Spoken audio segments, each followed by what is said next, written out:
Jarvis Landry shows you exactly why the New Orleans Saints went after him this offseason as he arrives at OTAs. We got all that and a little bit of lagniappe for you on today's episode of Locked On Saints. You are Locked On Saints, your daily New Orleans Saints podcast. Part of the Locked On Podcast Network, your team every day.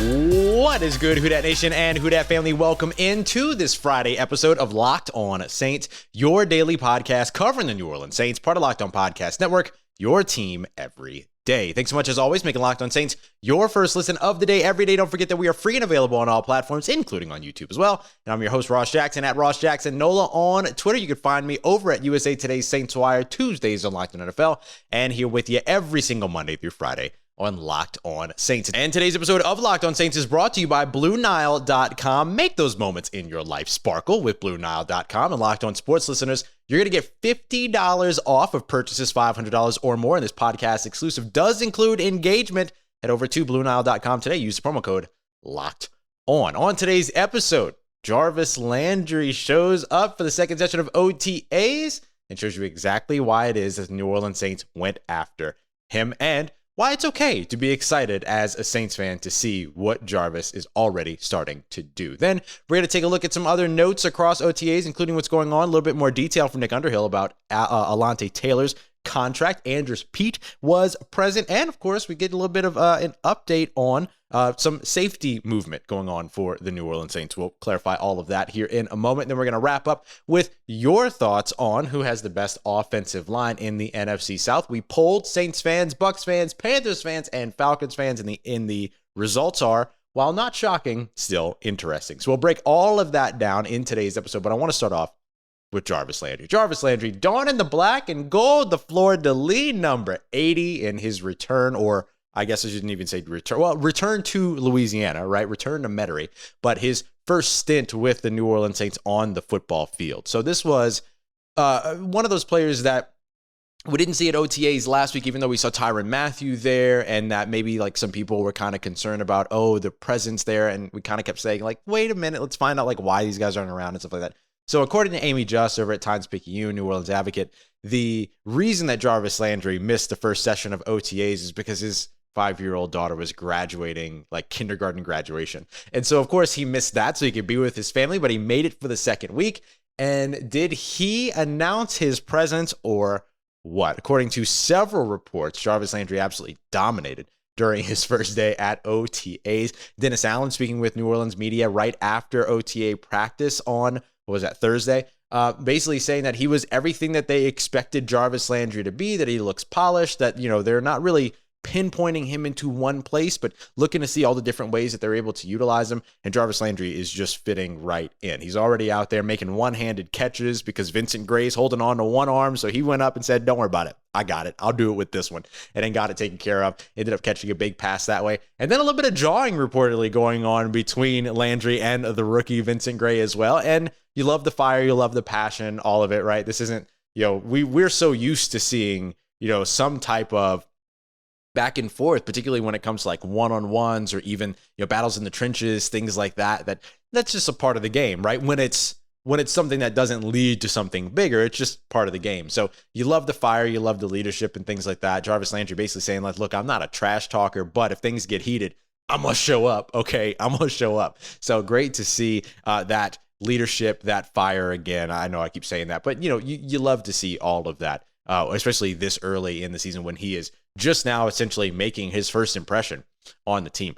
You go on to, see the rest of what he did, not just the one-handed catch, but the other catches that he made. I think the report said about 4 catches that he was able to make throughout OTAs in different drills and things like that. And you're starting to see the leadership from him, just like we talked about with Tyrann Mathieu last week, who wasn't present for this session of OTAs. And the big thing that you're looking at here and that you're now starting to consider is, okay, what we talked about with Tyrann Mathieu and having Tyrann Mathieu present and how that benefits a guy like Alontae Taylor or a young guy like Paulson Adebo.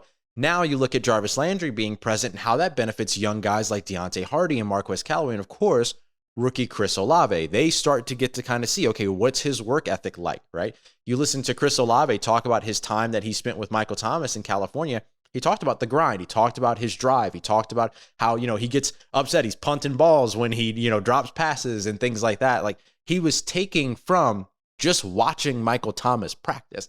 And now you're watching Jarvis Landry go up there, get held, make one-handed catches, and then start jawing with the rookies. And then all of a sudden you start to see, maybe some of those other young cats kind of look at that and say, oh, okay, I see where we're going here. Let's have a good time. Like, let's have some fun here. And then they end up pushing themselves a little bit more, watching how hard Jarvis Landry is not only pushing himself, but the players around him, both on offense and on defense, right? Because he's pushing a guy like Vincent Gray in that moment to be better, right? You got coaches on the sideline screaming hands off and all these other things. Like, you're teaching at that point if you're Jarvis Landry. And I asked Jarvis Landry about that in his introductory press conference. I asked him, that people are going to talk about, what happens and what you are in terms of a leader on the field, but what about you as a leader off the field? And he talked about how much that's just like a part of his DNA. It's a part of who he is. It's a part of the game to him, being a leader. We heard those same type of sentiments echoed from Tyrann Mathieu as well. So you're starting to see the leadership there. Now all of a sudden you see some of these other guys like Chris Olave, Marquez Callaway, Deonte Harty, who see that example being set right in front of them, right? They feel the energy that example creates, and then all of a sudden they're bolstered by that. And I think that's why it's okay for Saints fans to be excited. I know it's one OTA practice that we, gained some access to because media was available, or it was available to media, but it's okay to not hedge that and to be excited about what you potentially get here going into 2022, especially when you're talking about entirely revamping that wide receiver room. The other place that having Jarvis Landry present during the second session of OTAs really impacts is Jameis Winston, right? Jameis Winston and Jarvis Landry are close. Like, Jarvis told a story during his introductory press conference that he reiterated in his post OTA practice availability on Thursday about how Jameis is part of the reason that Jarvis Landry chose to come to New Orleans. He was the guy, like, they had their conversation, they talked about it, all that. He came to New Orleans partly because of Jameis Winston. Now the two of them get into rhythm, right? They're on the field, they're working together during OTAs. Jarvis Landry isn't catching passes from Trevor Siemian or Taysom Hill or Ian Book. He's catching passes from Jameis Winston, the guy that's going to be throwing him passes in 2022. Right. And by the way, Jameis Winston was present. He was participating again. He didn't do the full team drills, but reportedly did like 7-on-7s, things like that. And then Jeff Nowak from over with our partner Odyssey station at WWL, he mentioned that the limp was still there, but less pronounced, which is exactly what it is that you want to see. Again, the limp isn't the story here. The fact that he's participating at all is. And so now he and Jarvis Landry are starting to build that connection, just like last week, he and Chris Olave were starting to build the connection. And the reason why that becomes important is because over the past couple of years, you've had to lay down the foundation and the groundwork in training camp because they haven't had OTAs. Players have been getting prepared for training camp away from the facility over the course of the last couple of years. Sean Payton basically told everybody 2 years ago, hey, go home, be with your family. Like, there's too many question marks right now. Go away and I'll see you at training camp. Come back and be ready. And players did that. And then they did it again last year as well. So now the difference here is that when you do that, you're laying the foundation, you're building chemistry, and you're building communication during training camp while also trying to establish value, install the playbook, get everything ready. Here in 2022, you're able to install the playbook, get things ready, learn the communication, learn the lingo, the language, the vocabulary, lay the foundation during OTAs. That way, once you walk into training camp, it's all about refinement at that point, as opposed to having to figure out what to refine and refining it all at once. You already walk in with that base set of knowledge in terms of what you want to do, how you want to be, what you want to grow, all of that. And this, having Jarvis Landry attend that second session of OTAs, really, really big for the New Orleans Saints. But he wasn't the only story to come out of OTAs. We got a little bit more detail on Alontae Taylor's contract. Andrus Peat was present, what happened there. And we get a little bit of that post-June 1 action that we talked about that could potentially happen, that we broke down yesterday. Got a little bit of it on Thursday. So we're going to break all that down as we continue on with this Friday episode of Locked On Saints. But first, I'm going to tell you about our friends over at BlueNile.com, because BlueNile.com allows you to celebrate all of life's special moments, whether you're looking to build a custom engagement ring for the love of your life, or you're looking to celebrate some other special moments with their fine jewelry collection. You're going to be able to find all of it at prices that you're not going to find at your traditional jewelers. So whether you're ready to pop the question or you're celebrating a milestone moment and you want to use their fine jewelry collection, there's a ton you're going to be able to find over at BlueNile.com with the convenience of the modern online shopping convenience that comes with it. So build an engagement ring of your partner's dreams or celebrate all of life's special moments with fine jewelry, no matter what it is that you're looking for. Blue Nile's going to have you all taken care of, and they've got jewelry experts on hand 24/7. So make your moment sparkle with jewelry from BlueNile.com. Locked On Sports listeners get $50 off of purchases $500 or more. This podcast exclusive does include engagement as well. So use promo code Locked On. That's code Locked On. Plus, every order is insured. It ships direct and free, and it arrives in discreet packaging that won't give away the surprise that's inside. So shop stress-free and find your forever piece. Go to BlueNile.com today.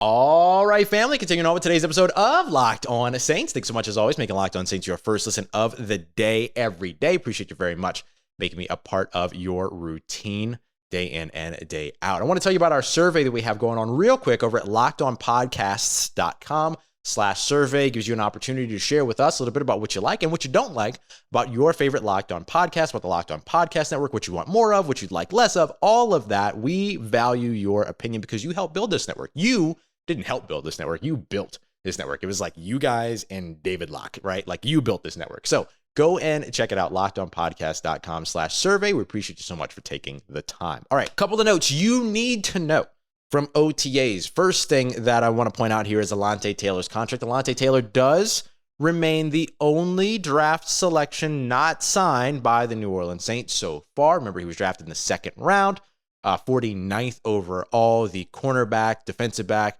out of Tennessee, who's expected to compete with Paulson Adebo for the spot opposite Marshawn Lattimore come training camp. So very excited to see what that battle is going to look like. But Alontae Taylor already noted as public enemy number one when it comes to one-on-ones by Cody Burns, the Saints wide receiver coach, but he hasn't signed his contract yet. However, he has been participating. He's been present for OTAs. He's been on the field. He's been competing, doing all that. So we got a little bit more clarity about this from New Orleans.football's Nick Underhill, that guaranteed money is apparently the holdup. So if that's really the only holdup at this point when it comes to a rookie contract, I don't really think there's much to worry about. This isn't unheard of. It doesn't happen very much, but it's not something that's like a fully unique opportunity. We're watching first round picks just now sign their contracts over the past couple of days and everything as well. So it doesn't really seem like there's much to worry about here.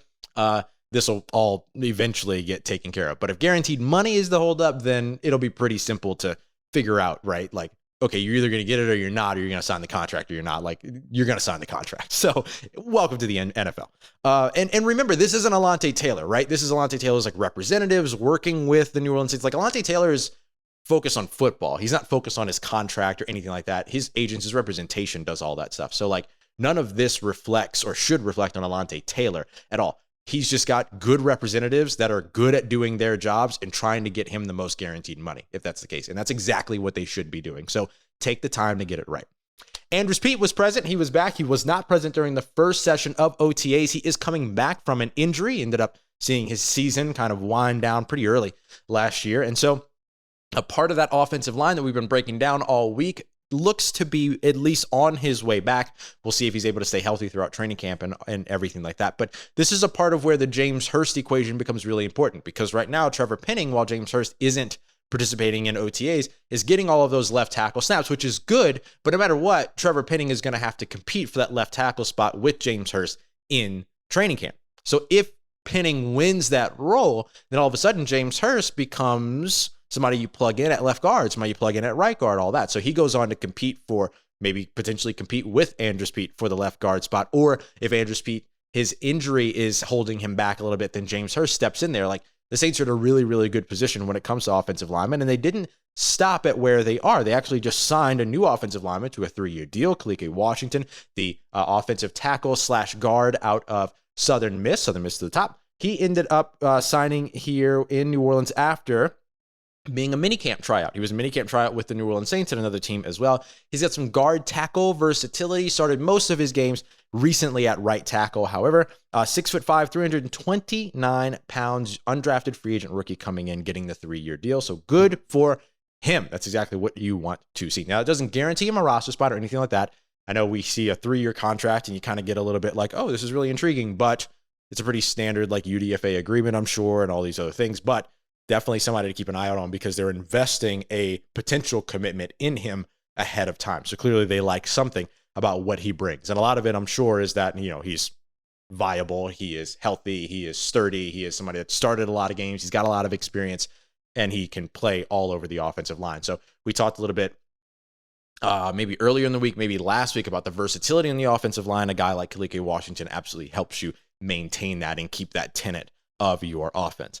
Some safety news here. We'll start off with a little bit of post-June 1 action. You've probably noticed a lot of retirements being announced over the past couple of days. Ryan Fitzpatrick, Alex Mack, and now also Malcolm Jenkins' retirement became official on June 2nd. So that turns it into a post-June 1 transaction, which means that the New Orleans Saints are not going to be on the hook for the entire piece of dead money, which isn't a lot, but the entire piece of dead money. They take on basically a third of it this year, and then the rest of it falls over and defers over to next season. So they're in a good position here. It doesn't really hurt them at all. It doesn't really change their cap number very much or anything like that. But now that transaction is finalized. Now, as for a current safety, Marcus Maye, president, did not participate. According to Nick Underhill, went through walkthroughs. But the other important piece around all this was reported by NOLA.com's Amy Just as well. The DUI case that has been kind of lingering over Marcus Maye since the February 2021 charge, 15 months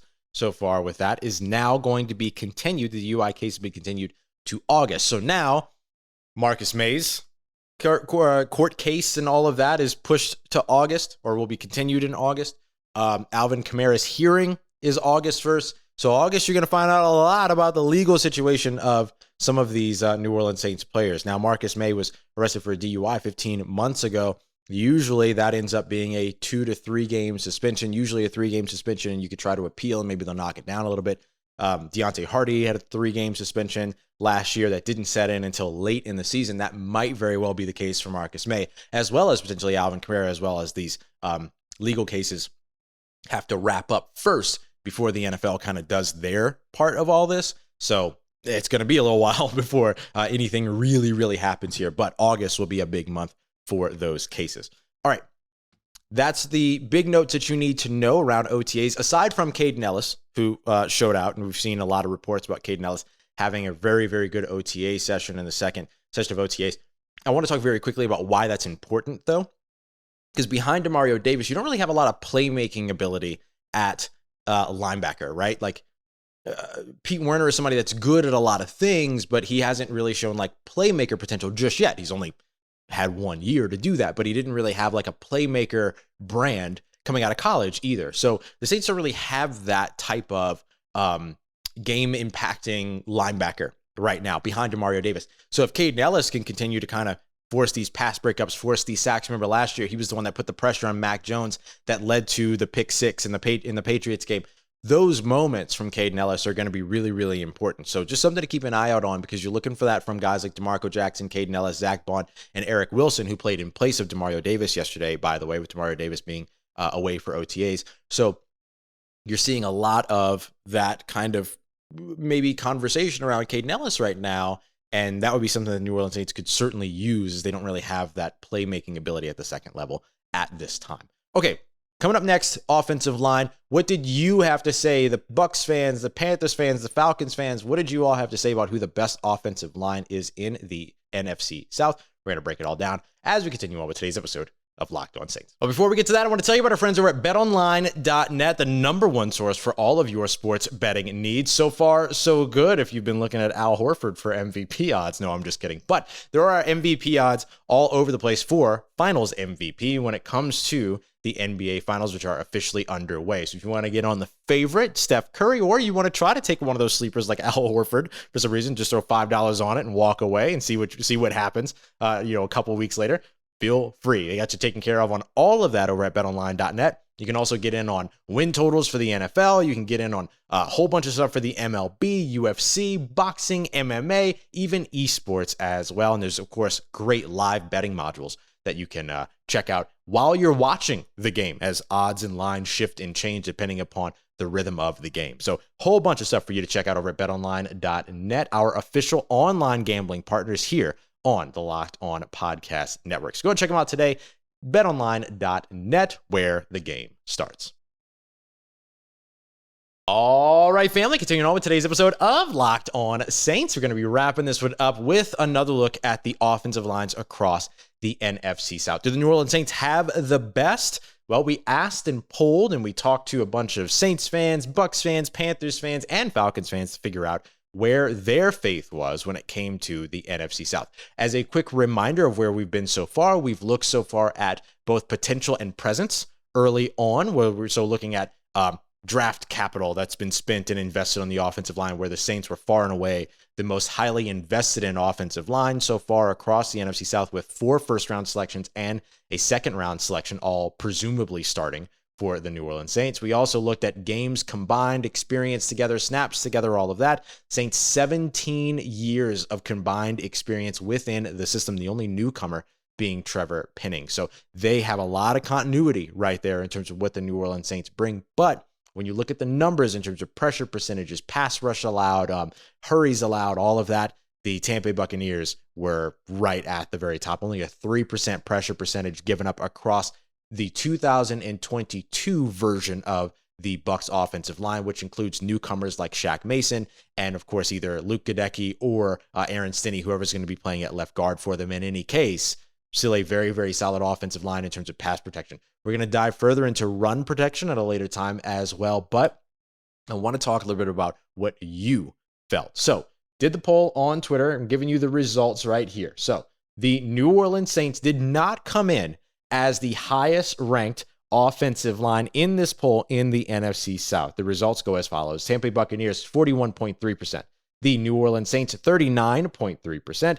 The Atlanta Falcons, 14.9%. And the Carolina Panthers, 5.5%. Now, I'm not going to lie here, okay? I'm going to tell you the truth. I did not expect the Carolina Panthers to be last in this equation, and that instead, I expected that to be the Atlanta Falcons because, as we talked about, Jalen Mayfield himself allowed over like 50 pressures last season and allowed like 11 sacks. And then you look over at the right tackle spot, you had another 9 sacks come over from that side. So I was a little bit surprised to see Atlanta not be at the bottom of this, but I guess there's just so much sort of unproven, question marks when it comes to the Carolina Panthers offensive line. You've got Ike Mikwono, who's coming in, who's going to be very good, but he's still a question mark, just like Trevor Penning is a question mark. You have, of course, the young guy in Brady Christensen, who's a bit of a question mark for them as well. Now, this was taking about 1,500 votes on Twitter to give us these results. And so I think the thing that's most interesting about this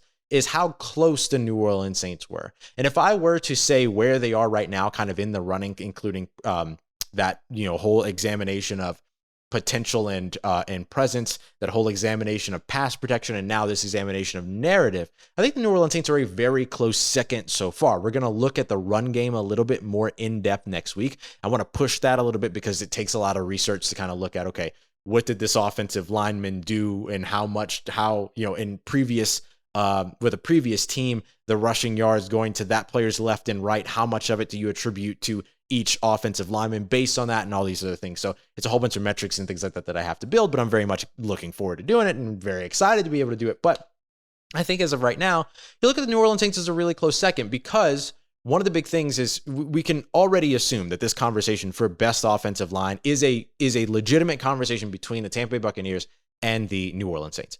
The Tampa Bay Buccaneers, in terms of pass protection, really kind of blew that open for themselves in terms of like bringing in Shaq Mason to replace at right guard, potentially being able to go to Luke Goedeke, who was a bit of a stud in college, but plugging him in at left guard means you're changing his position. So does he continue that at the NFL level? All of that. So there's a whole bunch of different kind of narratives that you can pluck and pull and say, well, but there's this, but there's this, but there's this. But for the most part, I think it's pretty easy to say at the top of this division are the Tampa Bay Buccaneers and the New Orleans Saints. So we'll examine the run game for those two teams to kind of help us maybe get a little bit more clarity in terms of which one has the best offensive line. But I'll tell you this much. When you look at projection for both of these teams, the biggest question mark between the two of them does rest on the New Orleans Saints offensive line. And that's not necessarily a bad thing, but your question mark for the Tampa Bay Buccaneers is basically your left guard position, right?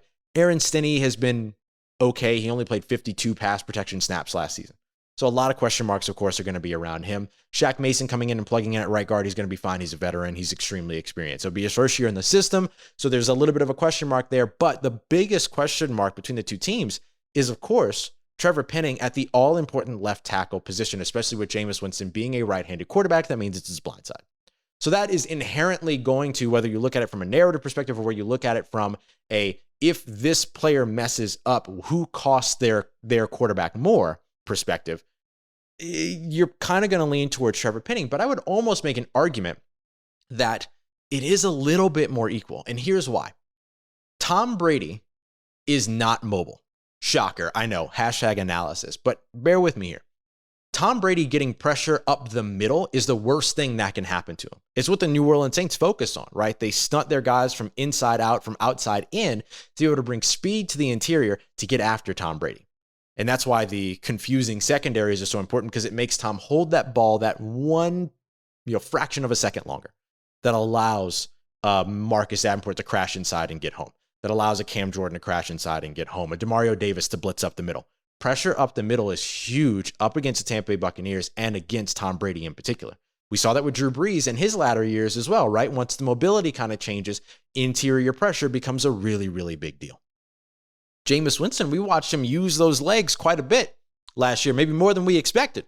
It's kind of where he ended up getting hurt during that Tampa Bay Buccaneers game, but that's what you do, right? You're trying to make plays.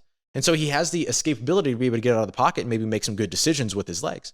And so with that being the case, I almost wonder how close, when it comes to the pass protection question, how close the question marks actually are. The narrative question marks are going to be bigger on the New Orleans Saints side because of it being the left tackle spot versus a left guard or interior spot. But what we know personally from watching the New Orleans Saints since 2017 is that interior pass rush, interior pass protection is almost as important, particularly with an aging quarterback. Tom Brady's 45 years old. So for me, I kind of wonder, is the narrative maybe bending a little bit more toward positional value than understanding scheme, schematic, and the impact that you can have as a defense on the interior versus one quarterback and around the edge versus another quarterback.